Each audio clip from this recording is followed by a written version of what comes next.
Nikohni mustahkamlovchi 5 sunnat bor bilarmidingiz? Birinchisi, birga dush qabul qilish. Bu mayda narsa bo'lib tuyulishi mumkin, lekin bu yaqinlik, poklik va munosabatdagi muloyimlikdir. Muhammad sallallohu alayhi va sallam o'z ayollari bilan birga yuvinar edilar.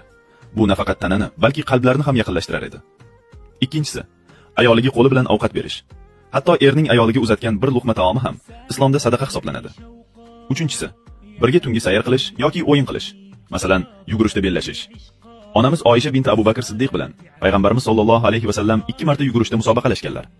Bu yengillik va mehr ifodasi edi. Bunday lahzalar qalblarga noziklikni qaytaradi va shayton soladigan sovuqlikni yo'q qiladi. To'rtinchisi, ayoliga uy ishlarida yordam berish.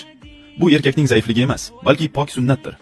Uyda yordam berish Alloh yo'lida xizmat qilishdir va buning ulkan ajri bor. Beshinchisi, ayol hoys paytida unga Qur'on o'qib berish. Bu ayol ibodat qila olmayotgan paytda ham u e'tibor va rahmatga loyiq ekanini ko'rsatadi.